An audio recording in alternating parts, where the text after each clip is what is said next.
Hello friends, welcome to my channel easy and delicious cooking. আজকে আমি আপনাদের জন্য নিয়ে এসেছি এই বর্ষাকালে সকলের প্রিয় তালের পুলি পিঠে রেসিপি। আর ভিডিওতে দেখে নিশ্চয়ই বুঝতে পারছেন প্রত্যেকটা পিঠে কিন্তু পারফেক্টভাবে বানানো হয়েছে। ভাপানোর পরেও কিন্তু একটাও পিঠে ফেটে যায়নি, আর পিঠের মধ্যে কিন্তু পুরোপুরি ভরা আছে। তো এইভাবে পারফেক্ট পুলি পিঠে বানানোর জন্য ভিডিওটা প্রথম থেকে শেষ পর্যন্ত দেখার অনুরোধ রইল। আর পিঠের যে ডিজাইনগুলো দেখতে পাচ্ছেন প্রত্যেকটা ডিজাইন কিন্তু হাতে বানানো। তো আসুন দেরি না করে রেসিপিটি শুরু করি। আর চ্যানেলে যদি নতুন হয়ে থাকেন তাহলে অবশ্যই চ্যানেলটি সাবস্ক্রাইব করার অনুরোধ রইল। আর যারা আমার চ্যানেলটিকে আগে থেকেই সাবস্ক্রাইব করে রেখেছেন তাদেরকে অসংখ্য ধন্যবাদ রইল। তো দেখুন, প্রথমে আমি একটা তাল নিয়ে নিয়েছি। তো তালটাকে প্রথমে ফাটিয়ে তালের খোসাগুলোকে ছাড়িয়ে নেব।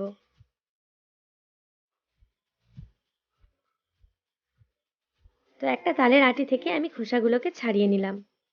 এবারে আটিটাকে ভালো করে হাত দিয়ে একটুখানি চেপে নরম করে নেব, তাতে পাল্পটা বের করতে খুব সুবিধা হবে। তো আমি এখানে একটা গ্রেটার ব্যবহার করেছি, আপনারা চাইলে কঞ্চি বা বেতের চুপড়ি দিয়েও তালের পাল্পটাকে বের করতে পারেন। তো দেখুন, তালের পাল্পটা আমার বের করা হয়ে গেছে।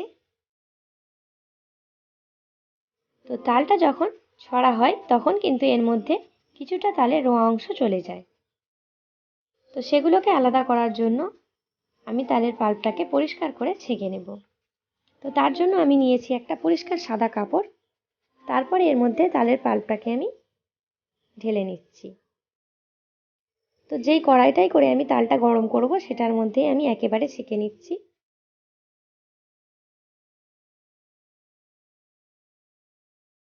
তো প্রথমে দেখুন, চারিদিক থেকে কাপড়টাকে এইভাবে তুলে নিয়ে হাত দিয়ে পেঁচিয়ে টাইট করে তারপর হাতের চাপ দিয়ে ওপর থেকে আস্তে আস্তে তালের পাল্পটাকে ছেঁকে নিতে হবে। জোরে চাপ দিলে কিন্তু কাপড়টা ফেটে যেতে পারে। তো সমস্ত তালের পাল্পটাকেই দেখুন ছেঁকে নিলাম। কতটা তালের মধ্যে রোয়া ছিল সেটা আপনারা দেখে নিন। তো এবারে আমি নারকেলটাকে ফাটিয়ে নেব। তো নারকেলটা ফাটানো হয়ে গেছে, জলটা বের করে নিলাম।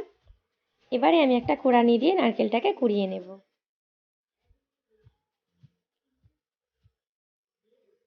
সমস্ত নারকেলটাও আমি কুড়িয়ে নিলাম। এবারে আমি তালের পাল্পটাকে জাল করে নেব। তো গ্যাসের ফ্লেমটা অন করে দিয়েছি। এবারে এর মধ্যে আমি 4 চামচ পরিমাণ চিনি দিয়ে দিলাম।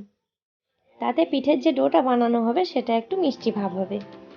সামান্য একটুখানি নুন দিয়ে দেব স্বাদটাকে ব্যালেন্স করার জন্য।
একটুখানি ডো আমি কেটে নিলাম, যেরকম সাইজের আমি পিঠেটা বানাবো।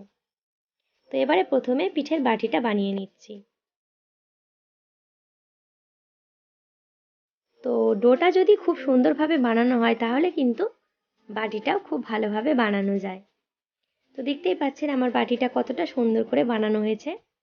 এবারে এর মধ্যে কিছুটা আমি পুর ভরে দেব। তারপরে প্রথমে দেখুন একদম সিম্পলভাবে যেরকম মোড়া হয় নর্মাল আমি পুলি পিঠেটাকে মুড়ে নিলাম। তারপরে একটা কোণ থেকে অল্প অল্প করে মুড়ে দেব, আবার একটুখানি করে চেপে ওপরে তুলে নেব, তাহলে কিন্তু ডিজাইনটা ভালোভাবে বানানো যাবে। তো দেখতেই পেলেন আমি কিন্তু ডিজাইনটা হাত দিয়েই বানালাম। আরও একটা পিঠে আমি ডিজাইন করে আপনাদের দেখিয়ে দিচ্ছি। তো আমি দুরকম পুর দিয়ে পিঠেটাকে বানাবো। একটা কিন্তু শুধু সাদা নারকেলের পিঠে বানাবো। তালের ডো দিয়ে সাদা নারকেলের পিঠে কিন্তু খুবই ভালো লাগে খেতে। তো আরও একটা পিঠে দেখুন ডিজাইন করে বানিয়ে নিলাম। পিঠের ডিজাইনটা ঠিকঠাক বানানোর জন্য ধীরে ধীরে প্রথমে বানাতে হয়। তো দেখুন আমি এখন শিখে গেছি বলে ভালোভাবেই তাড়াতাড়ি বানাতে পারছি। প্রত্যেকটা পিঠের ডিজাইন কিন্তু সুন্দরভাবে পড়ছে। তো এবারে একটা পিঠে আমি বানিয়ে নিচ্ছি সাদা নারকেল কোড়া দিয়ে। এটার মধ্যে কিন্তু কোনো চিনি দেওয়া নেই। তালের ডো দিয়ে সাদা নারকেলের পিঠে কিন্তু খুবই ভালো লাগে। তো এই পিঠেটা আমার মা বেশি পছন্দ করে, তাই আমি কয়েকটা পিঠে সাদা নারকেল দিয়ে বানাচ্ছি। তো একই ডিজাইন করে নিচ্ছি, তবে ভাপানোর পরে খুঁজতে একটু অসুবিধা হবে। দুরকম পিঠে করলে কিন্তু ডিজাইনগুলো একটু আলাদা করলে ভালো হয়। তো সমস্ত পিঠেগুলোই রেডি হয়ে গেছে। এবারে আমি পিঠে ভাপানোর জন্য একটা হাঁড়ির মধ্যে অর্ধেকটা জল দিয়ে ফুটতে দিয়ে দিলাম। জলটা যখন ফুটে উঠল তারপরে এর মধ্যে একটা ফুটো বাটি বসিয়ে দিয়েছি। ভাপটা যখন উঠতে শুরু করবে তখন এর মধ্যে পিঠেগুলোকে দিয়ে দিতে হবে।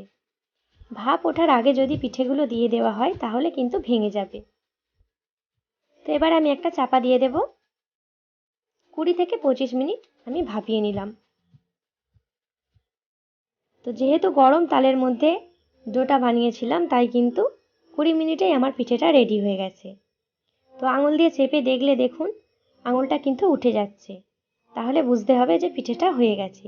আর যদি আঙুলটা বসে যায় তাহলে বুঝতে হবে পিঠে হতে বাকি আছে। তো ঠান্ডা করে নিয়েছি। প্রত্যেকটা পিঠেই দেখুন পারফেক্টভাবে হয়েছে, একটাও কিন্তু ফেটে যায়নি। আর পুর কিন্তু পুরোপুরি ভেতরে ভরা আছে। তো দেখতেই পেলেন কতটা সহজ পদ্ধতিতে আমি পারফেক্ট পুলি পিঠেটা আপনাদের বানিয়ে দেখালাম। তো আপনারাও এইভাবে তালের পুলি পিঠে এই মরশুমে বানিয়ে ফেলুন আর কমেন্ট করে অবশ্যই জানাবেন রেসিপিটি আপনাদের কেমন লেগেছে। আজকের মতো বাই বাই ফ্রেন্ডস।